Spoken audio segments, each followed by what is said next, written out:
Urdu novel zone میں خوش آمدید۔ ہم پڑھ رہے ہیں گلِ-دشت سیزن 2 از قلم شیخ زادی، اور آج ہم پڑھیں گے ایپیسوڈ نمبر 3۔ کیا ان کا کوئی نہیں ہے اس دنیا میں؟ ڈاکٹر نے فائلز کو دیکھتے ہوئے نرس سے پوچھا۔ پتہ نہیں ڈاکٹر، آج تک کوئی دیکھنے تو آیا نہیں انہیں، بس ایک لڑکا آتا ہے کبھی کبھی، لیکن وہ بھی کوئی رشتہ دار نہیں ہے، نرس نے جواب دیا۔ ٹھیک ہے، پھر اس لڑکے کو ہی بلاؤ، یا پھر وہ آئے تو میرے پاس بھیجنا، مجھے کچھ ضروری بات کرنی ہے۔ ڈاکٹر نے فائل کو رکھتے ہوئے شفق کی جانب نظر کی اور کمرے سے باہر چلے گئے۔ دغا کسی کا سگا نہیں ہوتا، دیکھو اتنے بڑے آدمی کی اولاد، کروڑوں روپے کی مالک، توبہ توبہ، دونوں باپ بیٹی کا کیا حال ہوا ہے۔ باپ مر گیا، بیٹی نے کسی کے لیے گھڑا کھودنا چاہا اور خود اس گھڑے میں جا گری۔ بھائی اللہ بچائے ایسی ہوس سے جو آپ کا سب کچھ نگل جائے۔ وہ نرس اپنے کانوں کو ہاتھ لگاتے ہوئے خود سے ہی باتیں کر رہی تھی، جبکہ شفق جو کہ آنکھیں بند کیے لیٹی تھی، اس کی آنکھ سے ایک آنسو بہہ کر اس کے چہرے پر بند پٹیوں میں جذب ہو گیا۔ حریم، تم پچھتاؤ گی، میرے پاس کچھ نہیں رہا، تمہارے پاس بھی اللہ کرے کچھ نہ رہے۔ شفق نے اپنے تمام تر آنسوؤں کو روکتے ہوئے دل ہی دل میں کہا۔ وہ تکلیف میں تھی، ذہنی تکلیف الگ، جسمانی الگ۔ پریشے کی آنکھ کھلی تو کچھ پل کے لیے یہ بات اس کے ذہن سے اوجھل ہو گئی کہ وہ اپنے ملک میں اپنے کمرے میں نہیں ہے۔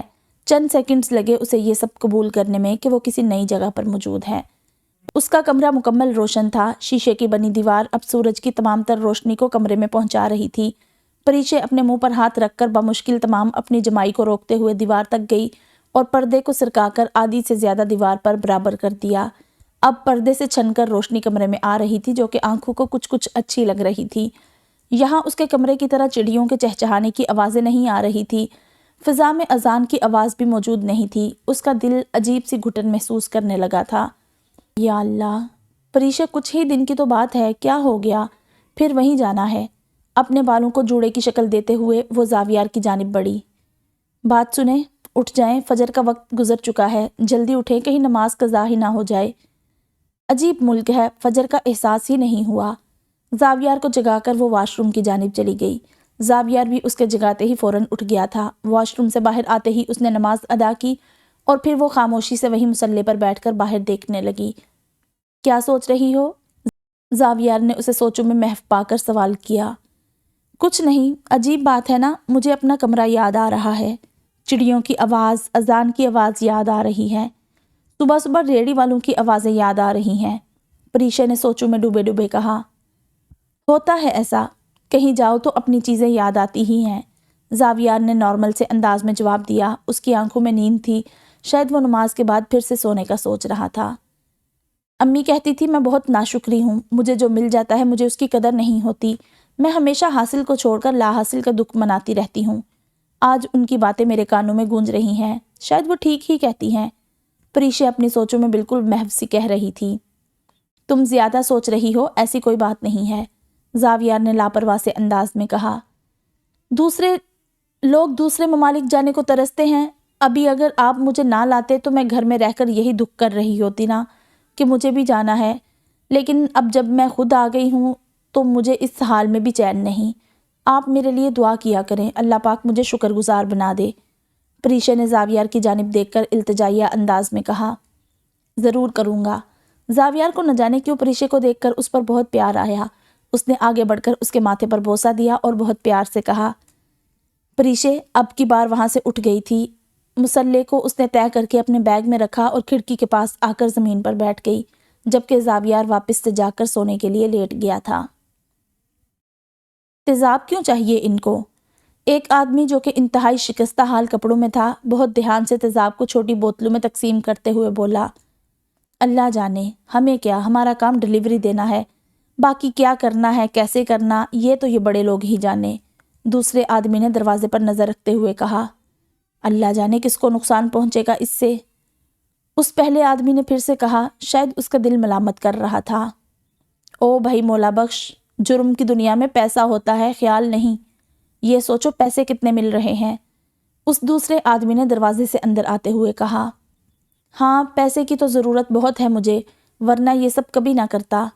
یہ کہتے ہوئے اس کی آنکھوں میں بے بسی تھی، شاید وہ بہت مجبوری کے عالم میں یہ سب کر رہا تھا۔ چلو لاؤ میں دے کر آؤں۔ صاحب بہت دیر سے انتظار کر رہے ہیں، اس دوسرے آدمی نے بوتلیں اٹھا کر کہا اور باہر کھڑی گاڑی کی جانب بڑھ گیا۔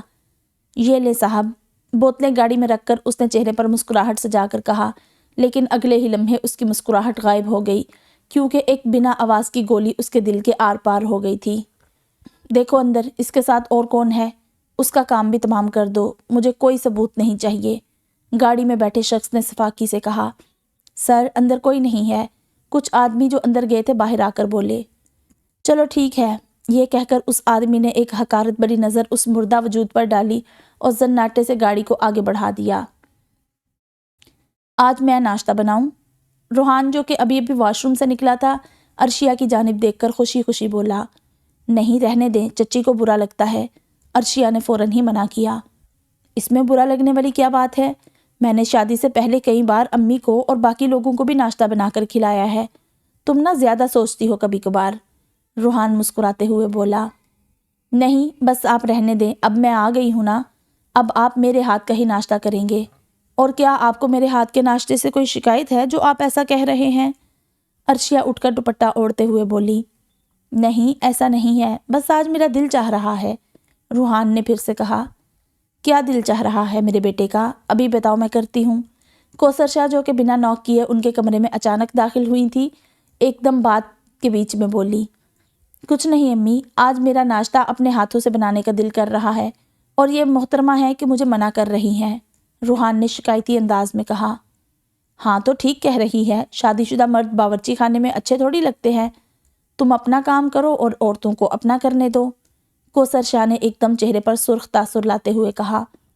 امی، شادی ہونے سے میرے کوئی سرخاب کے پر تھوڑی لگ گئے ہیں جو میں کچن میں کام نہیں کر سکتا، روحان مسکراتے ہوئے بولا۔ اب سرخاب کے پر لگے ہیں کہ نہیں یہ مجھے نہیں پتا، لیکن معیوب لگتا ہے۔ چلو آ جاؤ بیٹا عرشیہ، آج اچھا سا ناشتہ بناتے ہیں۔ کوثر شاہ اپنی بات کہہ کر بنا کوئی دوسری بات سنے کمرے سے چلی گئی۔ ان کے جاتے ہی عرشیہ بھی کمرے سے فوراً ہی نکل گئی۔ میں سوچ رہا تھا اب گھر کا ماحول بھی صحیح ہو گیا ہے، سب کچھ ٹھیک ہے، تو اسد اور ارسلان کو گھر بلا لیتے ہیں، فرحان شاہ نے چائے کا کپ منہ سے لگاتے ہوئے کہا۔ میں نے بھی اس بارے میں سوچا ہے، یہ سال مکمل ہو جائے پھر دیکھتے ہیں۔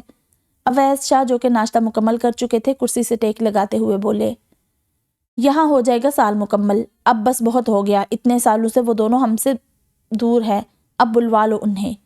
ان بیچاروں کا بچپن تو خوف کی نظر ہی ہو کر رہ گیا۔ فرحان شاہ کی آنکھوں میں پھر سے خوف اتر آیا تھا۔ دادو، آپ پھر سے وہی سب سوچ رہے ہیں؟ بلا لیں گے انہیں۔ اویس چاچو صحیح کہہ رہے ہیں، ایسے بیچ میں بلانا ان کے لیے بلا وجہ کا مسئلہ کھڑا کرے گا، اور کچھ نہیں۔ ہیرا نے بھی اویس شاہ کی ہاں میں ہاں ملائی۔ ایک میں ہی تم لوگوں کو بیوقوف کیوں لگتا ہوں؟ میری ہر بات کی نفی ایسا لگتا ہے تم لوگوں نے اپنے اوپر لازم کر لی ہے، فرحان شاہ سرد انداز میں بولے۔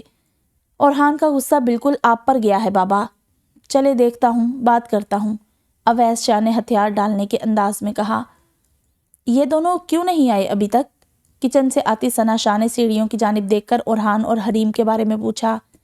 وہ سو رہے ہیں، حریم کی طبیعت ٹھیک نہیں تھی، رات کو بخار ہو گیا تھا تو اورحان اسے لے کر ہسپتال گیا ہوا تھا، فرحان شاہ نے جواب دیا۔ ہیں؟ کب؟ بتایا نہیں اس نے؟ اللہ خیر کرے، ثنا شاہ یہ کہتے ہوئے سیڑھیوں کی جانب بڑھی۔ ارے سونے دو انہیں، فجر کے وقت ملاقات ہوئی تھی میری، جب اٹھیں گے تو بات کر لینا، فرحان شاہ نے آواز لگا کر ثنا شاہ کو روکا۔ چلو اللہ بہتر کرے گا، اورحان سے کہنا آج حریم کا دھیان رکھے، آفس آنے کی ضرورت نہیں، میں چلتا ہوں۔ اویس شاہ نے اپنا بیگ اٹھایا اور حویلی سے باہر نکل گئے۔ اللہ جانے اب طبیعت کیسی ہے، میں ایک دفعہ دیکھ آتی تو تسلی ہو جاتی، ثنا شاہ فکر مند ہوتے ہوئے بولی۔ تم جاؤ گی تو ان دونوں کی آنکھ کھل جائے گی، فائدہ، اب یہ آرام کر لینے دو، پھر جو مرضی آئے کر لینا، فرحان شاہ اپنی کرسی سے اٹھتے ہوئے بولے اور اپنے کمرے کی جانب بڑھ گئے۔ کیا کرنا ہے؟ سیڑھیوں سے اترتے اورحان کی آواز نے ان سب کا دھیان اپنی جانب کھینچا۔ اٹھ گئے تم؟ یہ بتاؤ حریم کی طبیعت کیسی ہے؟ ثنا شاہ نے فکر مندانہ انداز میں پوچھا۔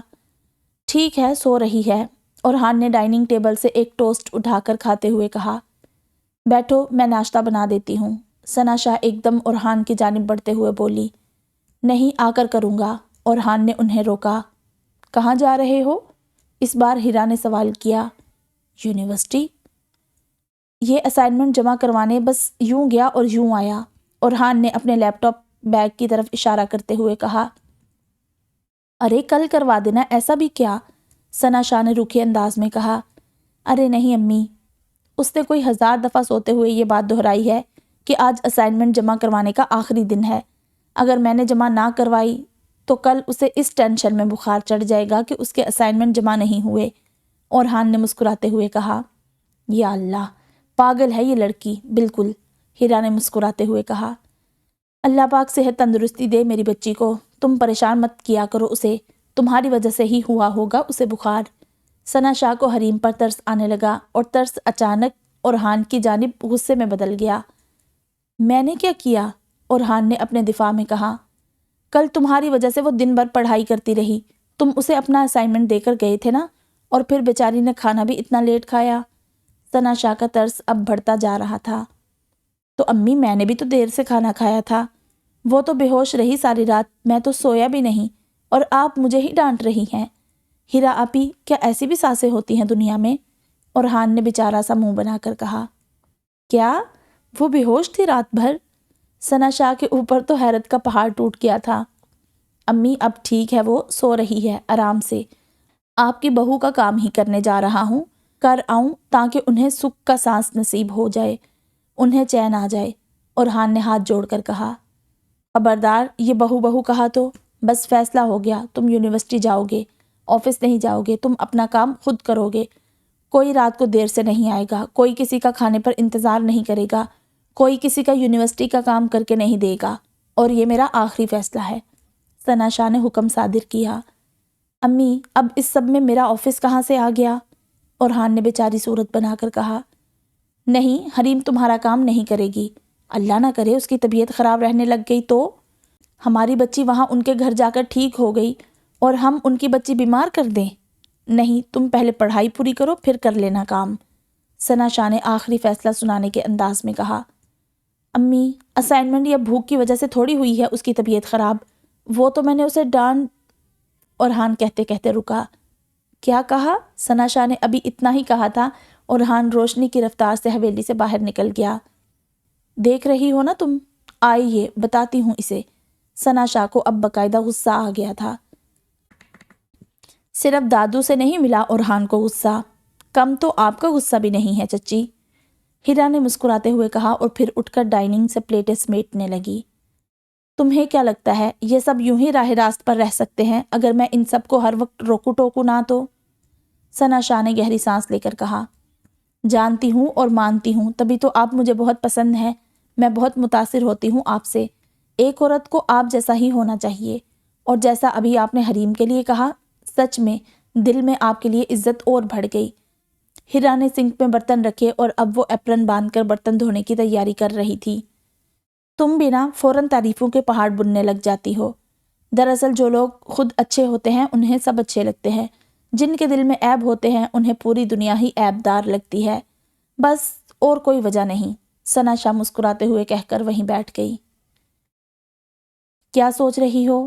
روحان کمرے میں جیسے ہی داخل ہوا، عرشیہ کو گہری سوچ میں مبتلا پا کر سوال کیے بنا رہ نہ سکا۔ آپ کب آئے؟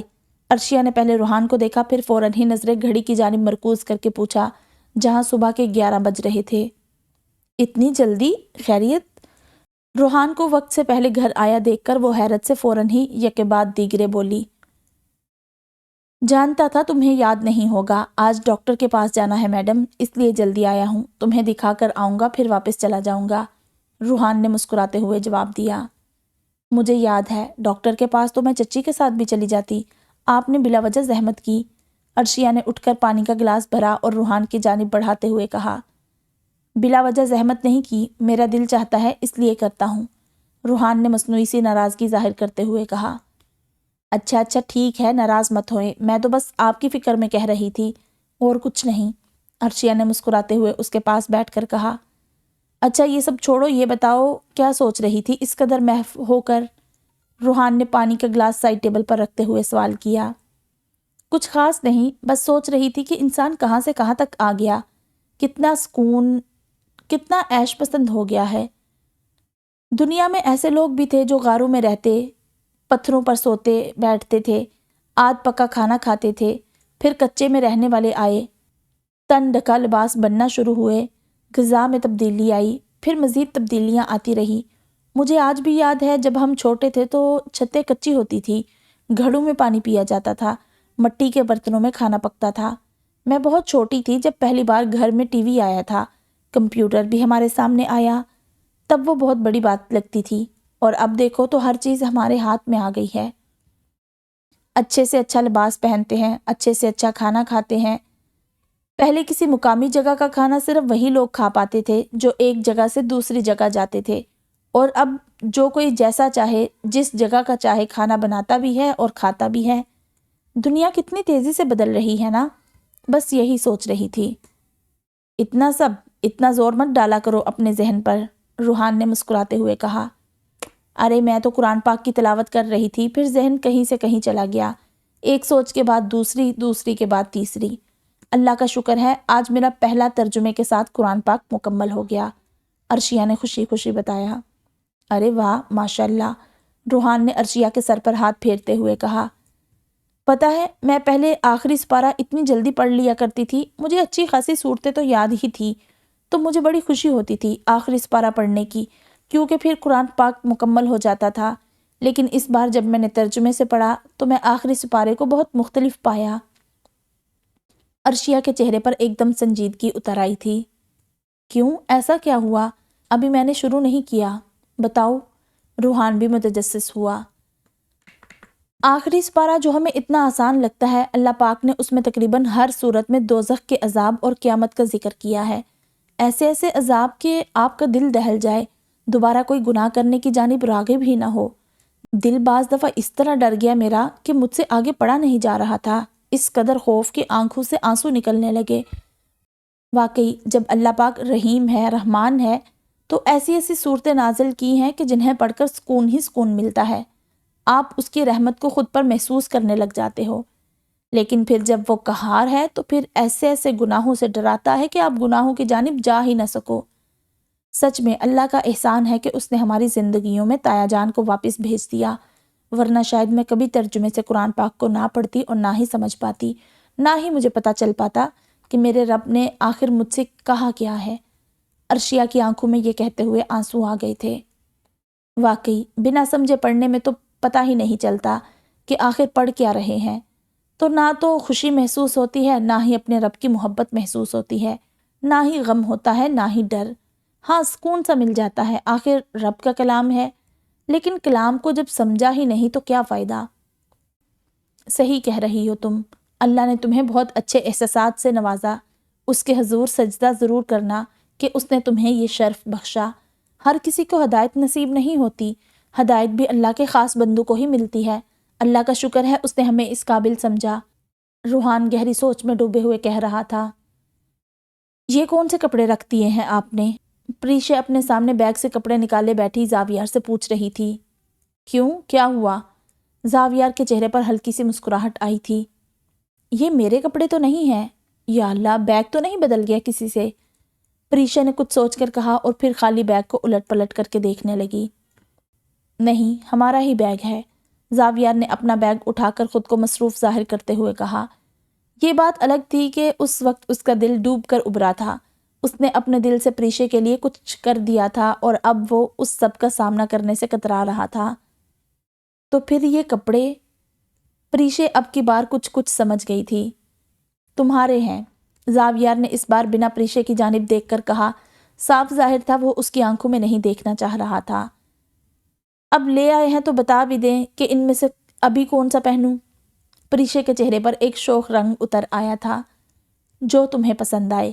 کچھ عجیب تھا، اس 6 فٹ کے لمبے چوڑے آدمی کے چہرے کے رنگ ہی اڑ گئے تھے۔ اف توبہ، ریلیکس زاویار شاہ، تم ایک مرد ہو، ایک شوہر، ہر کوئی کرتا ہے ایسا اپنی بیوی کے لیے، تمہیں کیا ہو رہا ہے؟ زاویار نے خود کو دل ہی دل میں کہا۔ یہ پہن لوں؟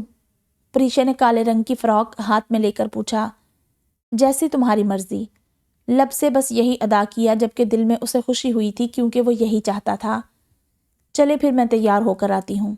پریشا چہکتے ہوئے اٹھی اور سیدھی واش روم میں گھس گئی، پیچھے اپنے پھیلا ہوا بیگ اور کپڑے چھوڑ گئی۔ ایک نظر زاویار نے جاتی ہوئی پریشے کو دیکھا، اور مسکراتا ہوا اس کے خالی بیگ کو اٹھا کر کپڑے اس میں ڈالنے لگا۔ اوفو، آپ کیوں سمیٹنے لگ گئے؟ میں آ رہی تھی نا۔ پریشا ڈریس چینج کر کے جیسے ہی واش روم سے نکلی تو زاویار کو کپڑے طے کر کے بیگ میں جماتے ہوئے دیکھ کر ایک دم بھاگ کر اس کے پاس آتے ہوئے بولی، کوئی بات نہیں۔ زاویار نے بنا اس کی جانب دیکھے کہا، آپ بھی سوچتے ہوں گے میں آخر کب سدھروں گی۔ اب کی بار پریشا بھی تیزی سے ہاتھ چلا کر اپنے کپڑے طے کرنے لگی تھی۔ نہیں، تمہیں سدھرنے کی ضرورت بھی نہیں ہے، زاویار نے زیر لب کہا۔ جی؟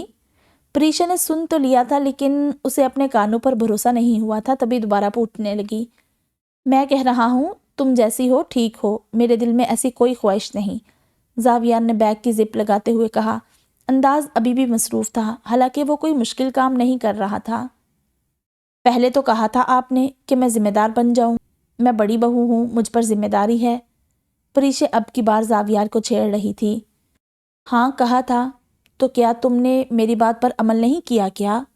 زاویار نے پہلی بار پریشا کی جانب دیکھا تھا، دودھ سی رنگت پر کالا رنگ اس قدر کھل رہا تھا کہ زاویار دیکھتا ہی رہ گیا۔ آپ تعریف کر سکتے ہیں ویسے، پریشا نے ادھر ادھر کی بات کے بجائے مدعے کی بات کی۔ یہ کپڑے باہر جانے کے لیے مناسب نہیں، چینج کر لو۔ پریشا کی بات سن کر زاویار نے ایک دم ہوش کی دنیا میں آ کر کہا، کیوں؟ اتنی اچھی تو لگ رہی ہوں۔ پریشا جو کہ رومانٹک سے جواب کی منتظر تھی، ایسا جواب سن کر اس کا ایک دم منہ سا بن گیا۔ نہیں، بس کر لو، زاویار نے مختصر سا جواب دیا اور وہاں سے اٹھ گیا۔ نہیں، میں یہی پہن کر جاؤں گی، مجھے تو اچھا لگ رہا ہے۔ اب خود ہی تو لائے ہیں میرے لیے، تو اب منع کیوں کر رہے ہیں؟ آپ نے ہی کہا تھا میری جو مرضی، تو بس میری مرضی اسی میں ہے، پریشا نے بچوں کی طرح ضد کی۔ پریشا سمجھا کرو کبھی تو، زاویار نے والیٹ اٹھا کر جیب میں رکھتے ہوئے کہا، انداز ابھی بھی مصروف تھا پہلے کی طرح۔ کیا سمجھوں؟ پریشا اب کی بار اس کے سامنے آ کر بولی، باہر جانا ہے، سب کی نظریں اٹھیں گی تمہاری جانب، زاویار نے روانی میں کہا۔ زاویار کا جواب سن کر پریشا کچھ پل کے لیے سکتے میں آ گئی۔ اس کا مطلب ہے اس سوٹ میں اچھی لگ رہی ہوں، یہ کہتے ہوئے ہلکا سا گلابی رنگ اس کے گالوں پر اتر آیا تھا۔ ہاں ماشاءاللہ سے، اب جاؤ بدل آؤ، زاویار نے کھسیانہ سا منہ بنا کر کہا۔ پہلے حق جتا کر کہیں، پریشا ہلکا سا مسکراتے ہوئے بولی۔ کہہ تو رہا ہوں چینج کر آؤ۔ زاویار اب موبائل اٹھا کر اسے دیکھنے لگا تھا۔ کرائم برانچ کا اعلیٰ افسر، آئے دن مجرموں کے ہوش اڑانے والا، تفتیش کے دوران مقابل کا خون تک خشک کر دینے والا، ابھی اپنی بیوی کے آگے محبت کا ہلکا پھلکا اظہار کرنے سے بکھلایا ہوا تھا۔ نہیں، پہلے دونوں ہاتھوں سے میرے گال پکڑے۔ پریشا نے اس کے دونوں ہاتھ اٹھا کر ہاتھوں کا پیالہ بنایا اور اپنے چہرے کے گرد حائل کرتے ہوئے کہا، اور اب کہیں تم اس سوٹ میں بہت حسین لگ رہی ہو پریشا، میں چاہتا ہوں تمہیں ایسے صرف میں دیکھوں، کسی اور کی تمہارے حسن پر ایک نگاہ تک نہ جائے۔ پریشا کی آنکھوں میں یہ کہتے ہوئے الگ ہی چمک تھی۔ چینج کر لو پریشا، زاویار نے ہار مانتے ہوئے آدھا ہی کہا۔ بس بھائی، آپ سے نہیں ہوگا، پریشا نے بلاخر خود ہی ہار مان لی۔ کیا تھا بول دیتے، حقیقت تو یہی تھی نا، زاویار نے جاتی ہوئی پریشا کو دیکھ کر دل ہی دل میں کہا۔ سکھا دوں گی بچوں، رکو، ابھی تو اونٹ پہاڑ کے نیچے آیا ہے، پریشا چہکتی ہوئی بیگ کو کھول کر دوسرے کپڑے نکالتے ہوئے زیر لب کہہ رہی تھی۔ یہ بھی نہیں، پریشا کے ہاتھ میں گہرا نیلا جوڑا دیکھ کر زاویار نے پیچھے سے آواز بلند منع کیا۔ عبایا پہن لیتی ہوں، کیونکہ ان سب کپڑوں میں بہت اچھی لگوں گی۔ ایک ایک کپڑا چن کر لیا ہے آپ نے، بہترین، سوال ہی پیدا نہیں ہوتا کہ میں ایک میں بھی کم لگوں۔ اب کی بار پریشا کی بس ہو گئی تھی۔ اچھا چلو، ایسے ہی چلو، ویسے بھی دیر ہو گئی ہے، زاویار نے ہار ماننے کے انداز میں کہا۔ ایک منٹ تو دیں، بال تو بنا لوں، ایسا عجیب سا روکھا پھیکا چہرہ لے کر تو نہیں نکلوں گی ہوٹل سے، ایک منٹ دیں بس۔ پریشا اپنے بیگ سے لپسٹک اور برش نکال کر شیشے کے سامنے جاتے ہوئے بولی، یہ لڑکی اور تیار کیوں ہو رہی ہے اب؟ زاویار اکتا کر دل میں بولا، یا اللہ، مجھے کیا ہو گیا ہے، میں کب سے ایسا ہو گیا؟ توبہ، اس کی مرضی ہے، جیسے چاہے جہاں چاہے جائے، حد ہے زاویار شاہ۔ اپنے گلاسز کو صاف کرتا وہ خود پر ہی برہم ہوا اور اپنے ذہن میں اٹھتی تمام تر جیلسی کو پس پشت ڈال کر چشمہ آنکھوں پر لگایا اور اب اپنی جیبوں میں ہاتھ ڈال کر تیار ہوتی پریشا کو دیکھنے لگا۔ ویسے ہم کہاں جا رہے ہیں؟ پریشا نے اپنا بیگ اٹھاتے ہوئے کہا۔ ایک سیمینار ہے، اس میں شرکت کرنی ہے، اس کے بعد ایک لنچ ہے، پھر اس کے بعد ایک جگہ کا وزٹ ہے بس۔ زاویہ نے چابیاں اور والیٹ اٹھاتے ہوئے کہا، انداز اتنا مصروف جیسے نہ جانے کتنا توجہ طلب کام کر رہا ہو۔ صاف ظاہر تھا وہ پریشے کو نظر انداز کر رہا ہے۔ بس؟ پریشے نے حیرت سے پوچھا۔ اچھا باقی کے سوال راستے میں پوچھ لینا، ابھی بہت دیر ہو رہی ہے، چلو جلدی۔ زاویہ کہتے کے ساتھ ہی کمرے سے باہر نکل گیا اور اس کے پیچھے پریشے بھی فوراً ہی چلی گئی۔ تم یہاں پھر سے؟ اسی بندے کو پھر سے ہوٹل کی لابی میں دیکھ کر زاویہ نے سوال کیا، لہجہ اب کی بار سرد تھا۔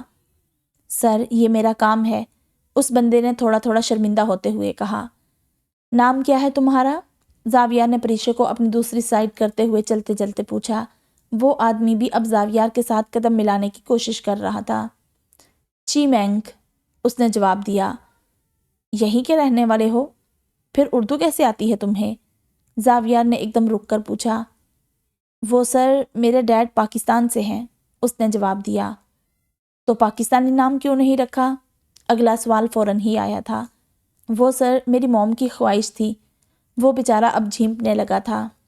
چلو آ جاؤ ساتھ، لیکن خیال رکھنا اگر میری مدد کے لیے ہو تو صرف میری مدد ہی کرنا، کیونکہ پیٹ میں چھرا گھونپنے والے مجھے سخت ناپسند ہیں۔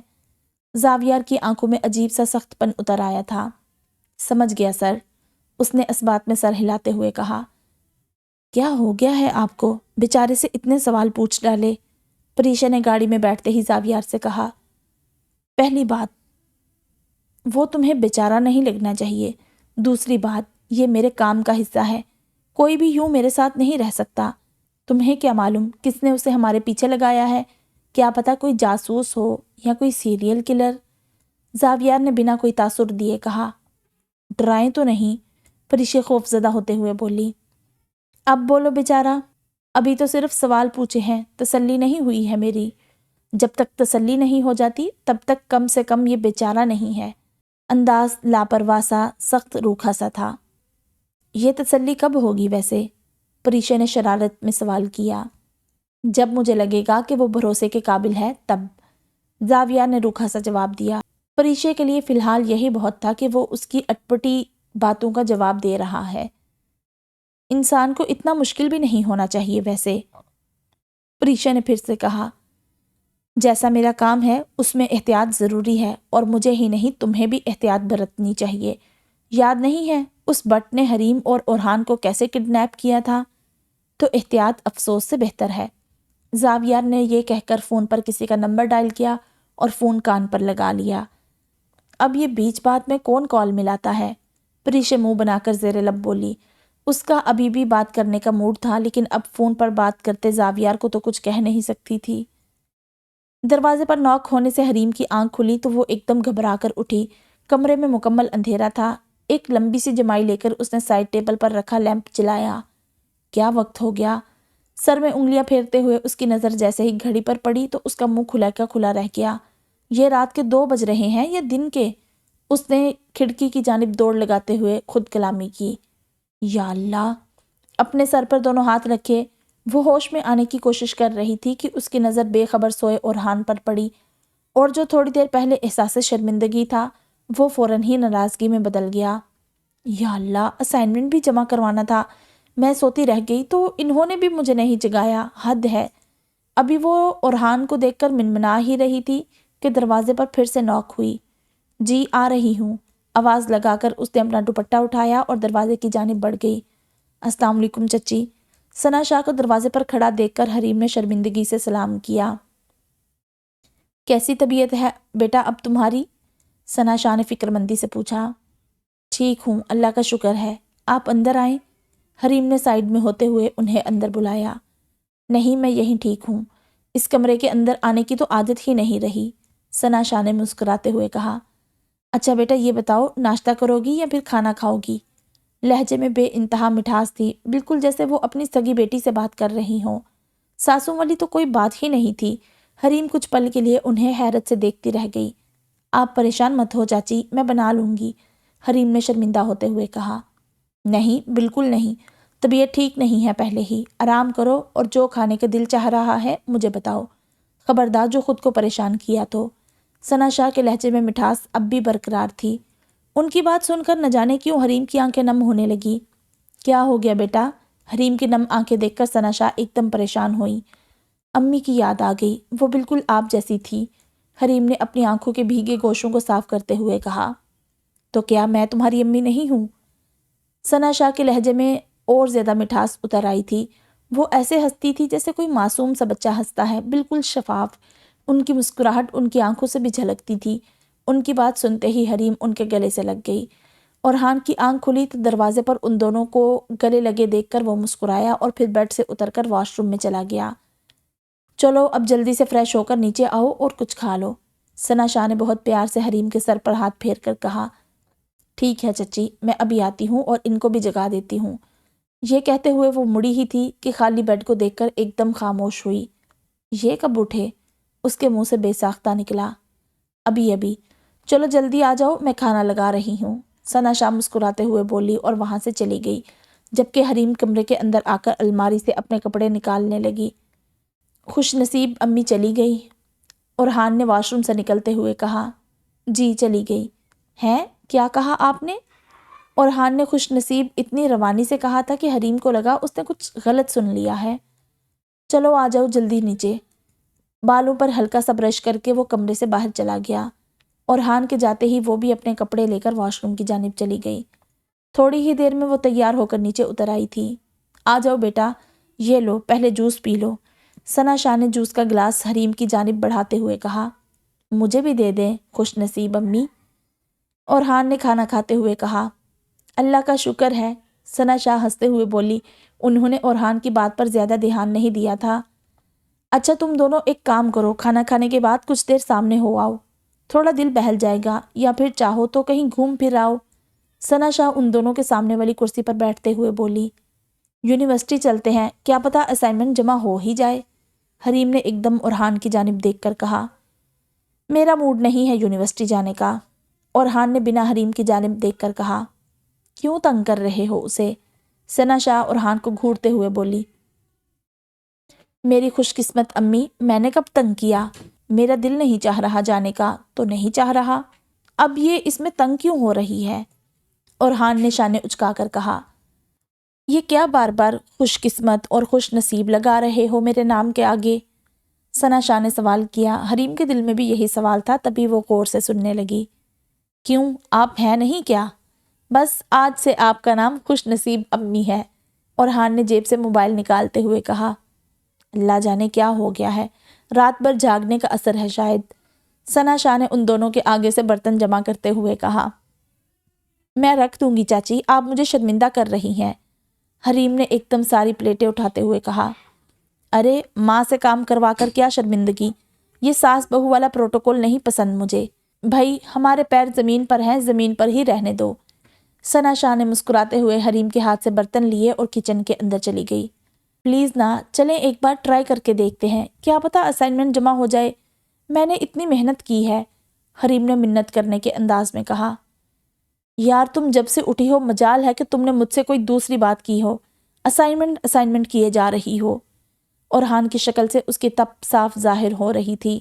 پھر تم نے اس سے ایسے بات کی؟ ثنا شاہ کچن سے آواز بلند بولی۔ تو پھر آپ اپنی بہو، میرا مطلب ہے ہر دل عزیز بیٹی سے کہیں میرے پیچھے نہ پڑے، اورحان نے کچن کی جانب منہ کر کے کہا۔ تو مان لو اس کی بات، پیچھے نہیں پڑے گی، ثنا شاہ نے کچن سے نکل کر کہا۔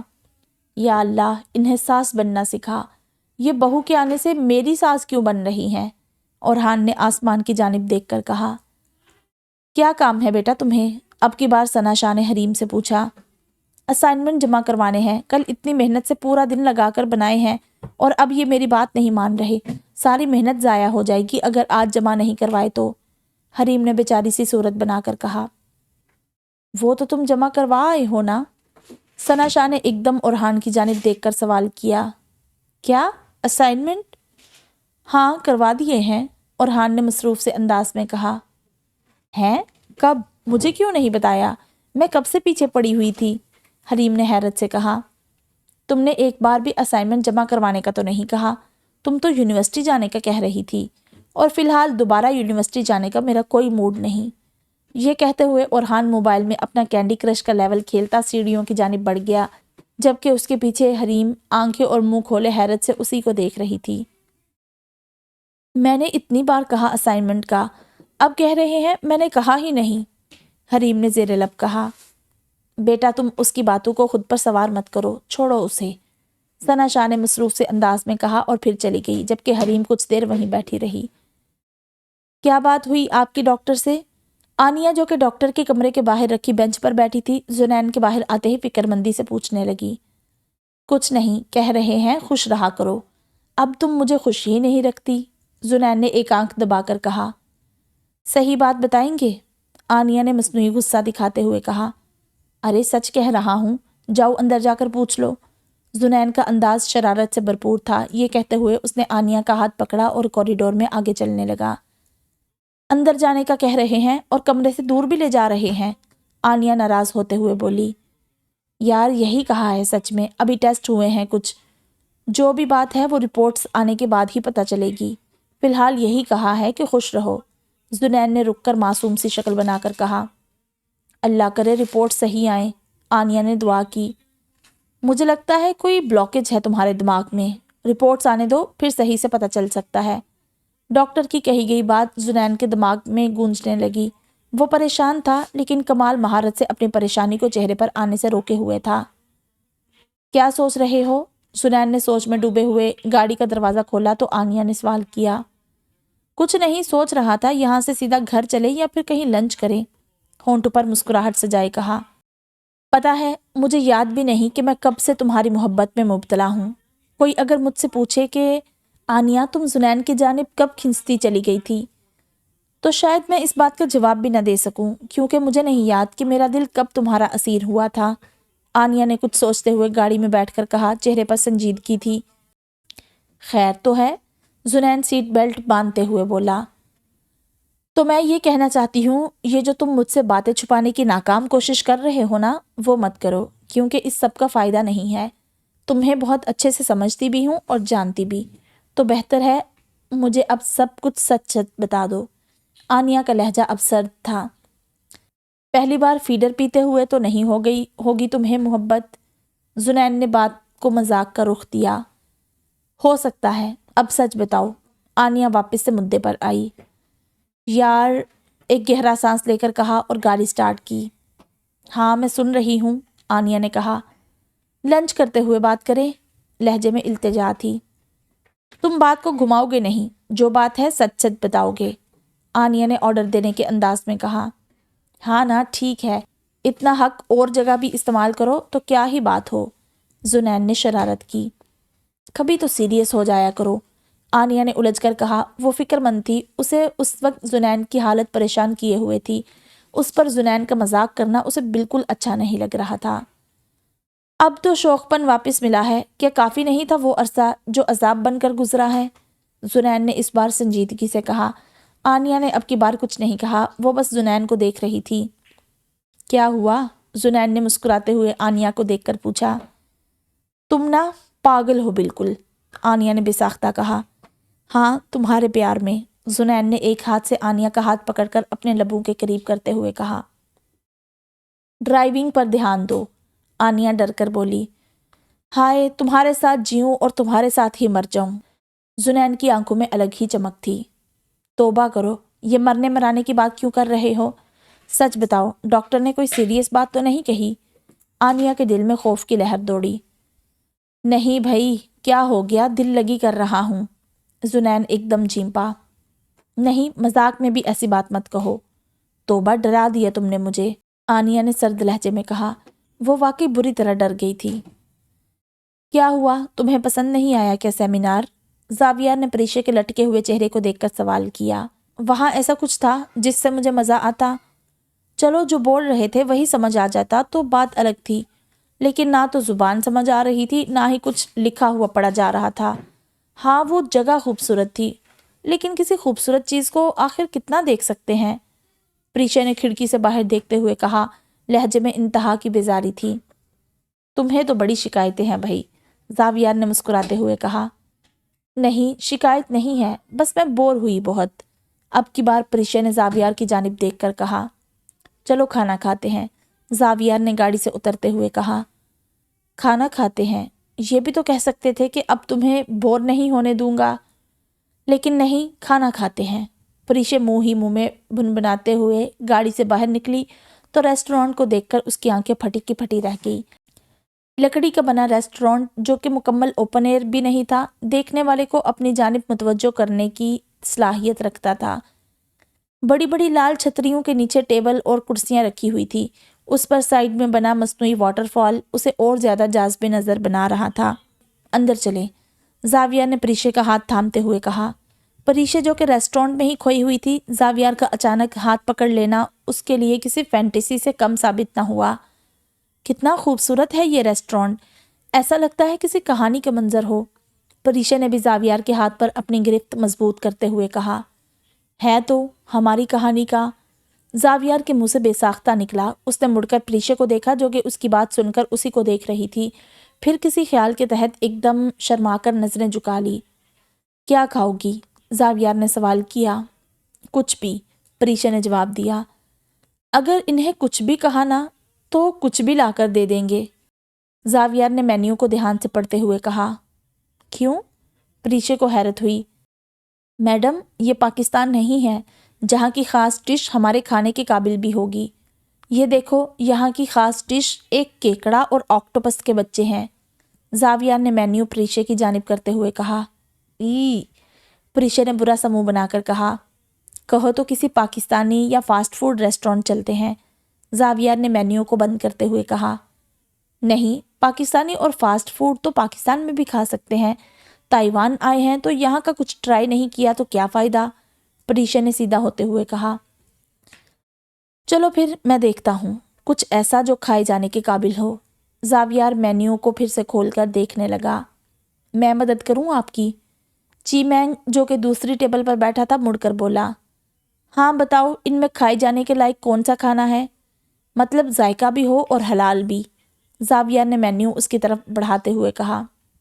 یہ 2 چیزیں منگوا لے، چی مینگ نے 2 فوڈ آئٹم پر انگلی رکھتے ہوئے کہا۔ زاویار نے چی مینگ کی بتائی ہوئی ڈش آرڈر کر دی تھی۔ اب وہ اور پریشے حسب معمول خاموشی سے بنا کچھ کہے بیٹھے تھے۔ زاویار تو زیادہ ادھر ادھر نہیں دیکھ رہا تھا، البتہ پریشے وہاں سے گزرتے لوگوں میں مکمل کھوئی ہوئی تھی۔ پریشے گزرتے لوگوں کو دیکھ رہی تھی کہ تبھی اس کی نظر کسی جانے پہچانے چہرے پر پڑی۔ وہ پورے دھیان سے اس چہرے کو دیکھ رہی تھی۔ ایک عجیب سے احساس نے اس کے جسم کے تمام رونگٹوں کو کھڑا کر دیا تھا۔ کیا ہوا؟ پریشے کو یوں پریشان دیکھ کر زاویار نے سوال کیا۔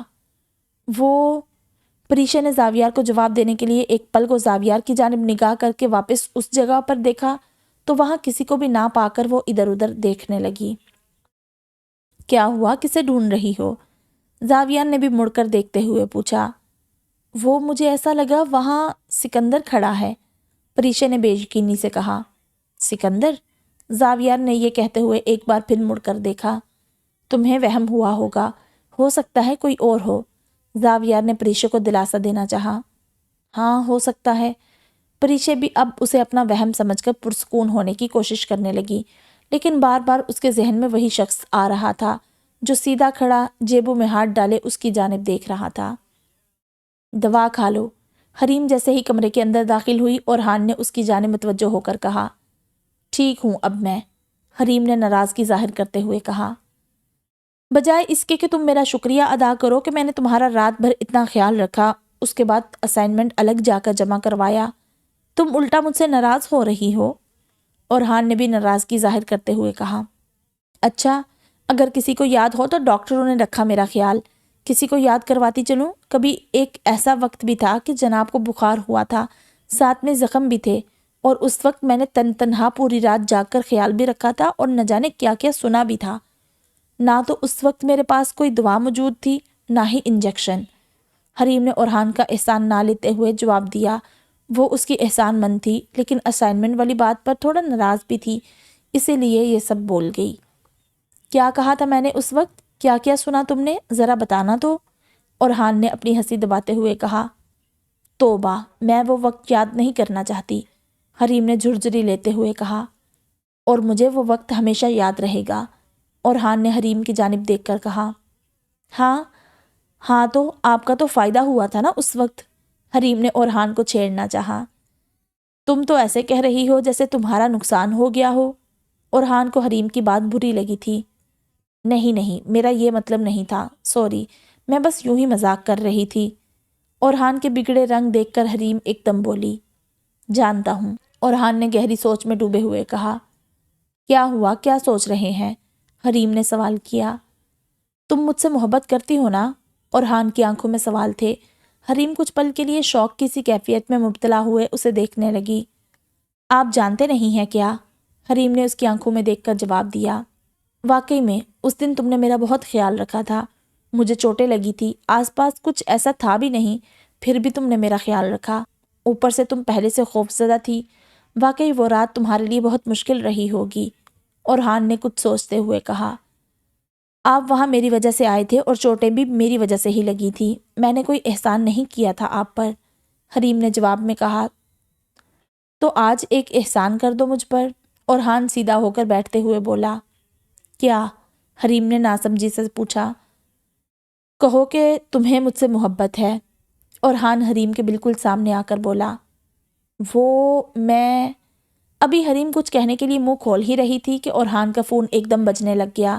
حریم اورحان کا دھیان دوسری سمت ہوتا دیکھ کر ایک دم بیڈ سے اٹھی اور اپنی جگہ پر جا کر آنکھیں بند کر کے لیٹ گئی۔ تمہیں لگتا ہے تم یوں اس طرح بچ سکتی ہو؟ اورحان نے فون کو بجتا ہوا چھوڑ کر حریم کی جانب متوجہ ہو کر کہا، چہرے پر دلکش سی مسکراہٹ سج گئی تھی۔ مجھے لگ رہا ہے میری طبیعت پھر سے خراب ہو رہی ہے، میں سونا چاہتی ہوں۔ یہ کہتے ہوئے حریم کا دل زور زور سے دھڑک رہا تھا۔ اب فون بند ہو کر پھر سے بجنے لگا تھا۔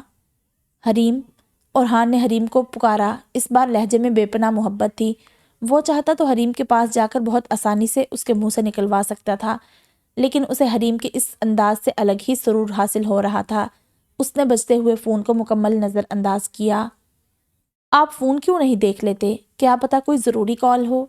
حریم نے آنکھیں بند کیے کہا۔ بہت ظالم ہو تم ویسے، اورحان کوہنیوں کے بل لیٹتے ہوئے بولا۔ کبھی خود کا موازنہ کریں جناب، حریم نے ہلکا سا مڑ کر کہا۔ تم سے فرصت جس دن مل گئی اس دن اپنا موازنہ بھی کر لوں گا۔ اب کی بار اورحان سیدھا ہو کر لیٹ گیا تھا، نظریں اس کی چلتے ہوئے پنکھے کی جانب تھی۔ کل کے لیے سوری، مجھے تم پر غصہ نہیں کرنا چاہیے تھا۔ اورحان اپنے گزشتہ رات والے رویے پر نادم ہوتے ہوئے بولا۔ اس بارے میں صبح بات تو ہو گئی تھی، حریم نے اٹھ کر بیٹھتے ہوئے کہا۔ نہیں، مجھے سچ میں شرمندگی ہے، میری وجہ سے تم اتنا پریشان ہوئی۔ اورحان لیٹے لیٹے ہی کہہ رہا تھا، ابھی وہ کچھ اور کہتا اس کا فون پھر سے بجنے لگا۔ آپ دیکھ لیں، اللہ جانے کوئی ایمرجنسی نہ ہو، حریم نے اس بار فکر مند ہوتے ہوئے کہا۔ اگر کوئی ایمرجنسی نہ ہوئی تو جو بھی ہے وہ تو گیا آج میرے ہاتھوں سے، اورحان نے موبائل اٹھاتے ہوئے کہا۔ اللہ جانے یہ اظہار کرنا اتنا مشکل کیوں ہے؟ اورحان کو اٹھ کر جاتے ہوئے دیکھ کر حریم دل ہی دل میں بولی، ساتھ ہی اس کے چہرے پر شرم کے باعث مسکراہٹ سجی ہوئی تھی۔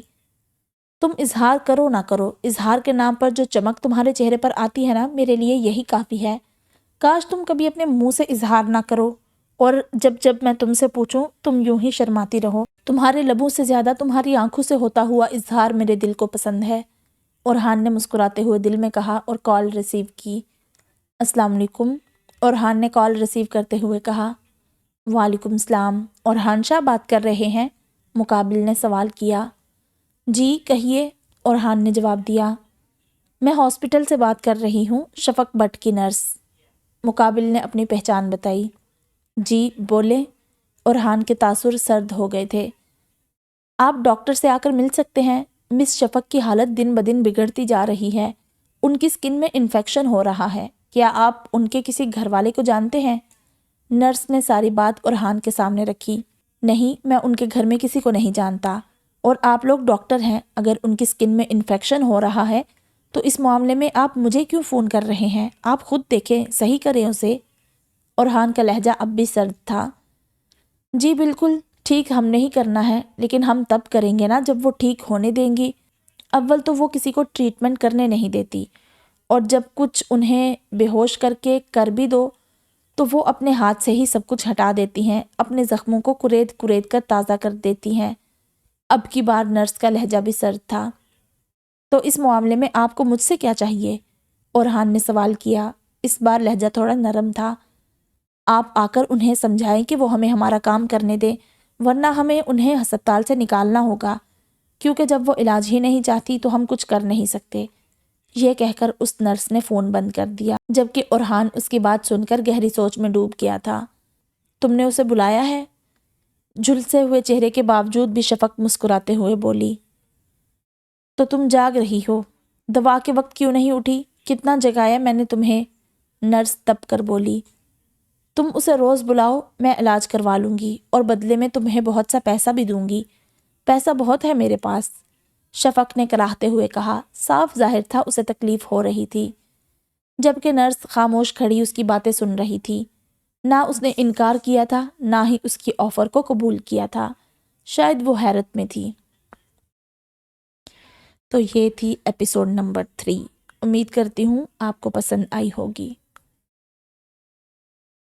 لیٹس سی، پہلے تو اس میں وہ چڑیل والا ایک تھا ایلیمنٹ، لیکن اب جو ہے نا یہ سیکنڈ سیزن میں مجھے نہیں نظر آیا ابھی تک۔ تو لیٹس سی آگے آتا ہے اس بارے میں کچھ، یا پھر اسی طرح بس ان لوگوں کی ایسی پلین سٹوری ہی چلے گی۔ لیٹس سی، تو جلد ہی ملیں گے نئی ایپیسوڈ میں، تب تک آپ اپنا بہت سارا خیال رکھیں۔ اللہ حافظ۔